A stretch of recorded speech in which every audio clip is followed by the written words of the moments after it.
There is a 90% chance that the budget you started on the first of the month will be completely dead by day 17. You've been sold a massive lie about how wealth is built.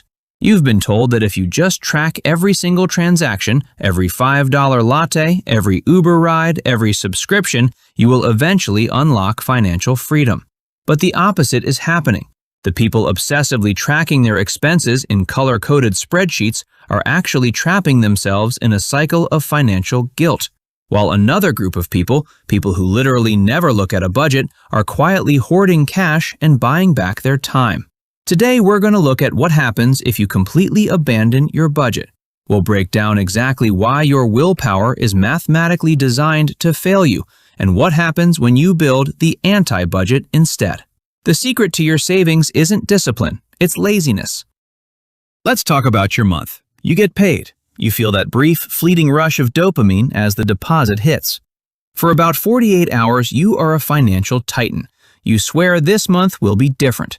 You fire up the budgeting app, you allocate $150 to dining out, $50 to entertainment, and you confidently transfer a chunk of cash into your savings account. But then life happens.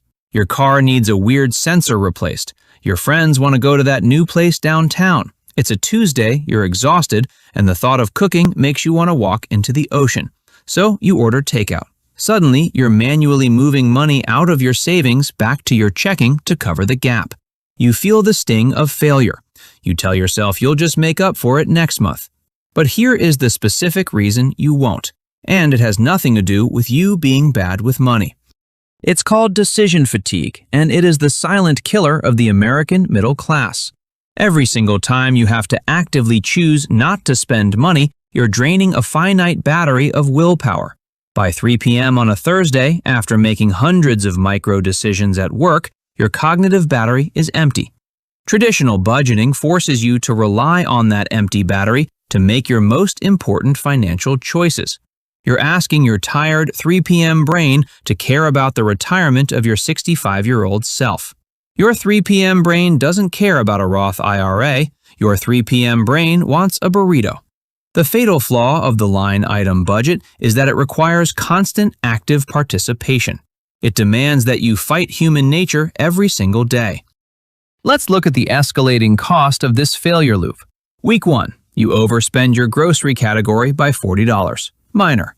Week 2, a forgotten $14 streaming subscription renews. You didn't budget for it. The spreadsheet is now wrong. By week 3, the friction of manually updating the numbers becomes a chore. The spreadsheet feels like a boss demanding a status report you don't have, so you start avoiding it. By week 4, you've completely abandoned the system. The guilt sets in. Because you feel like you've already failed, the psychological dam breaks. You treat yourself to make up for the bad feeling of failing at money. This is the trap. The budget didn't just fail to save you money, the act of failing the budget actively caused you to spend more. But what if you stopped fighting? What if you leaned into the fact that you, as a human being, are prone to distraction, exhaustion, and the occasional impulsive purchase? Enter the anti-budget. The people quietly building wealth don't have more discipline than you. They have just removed themselves from the equation. They weaponize their own laziness through automated cash flow. Here is the uncomfortable truth. If you have to manually move money into your savings account, you will eventually find a reason not to.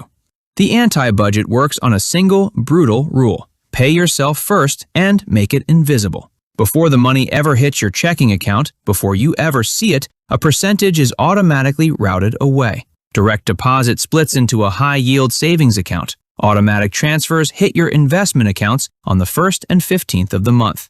By the time you open your banking app on a Friday night, the money staring back at you is completely yours to burn. Remember that 3 p.m. brain drain? With an automated system, your 3 p.m. brain can't sabotage your future because the future was already funded at 8 a.m. on payday while you were still asleep. You don't need to track the $5 coffee anymore. You don't need to feel guilty about the Uber. If the money is in the checking account, you can spend it without a single line item spreadsheet judging you. You aren't budgeting your expenses, you are only budgeting your savings. And you are forcing a computer to do it for you. Traditional budgeting is trying to manually paddle upstream. Automation is building a dam and letting gravity do the work.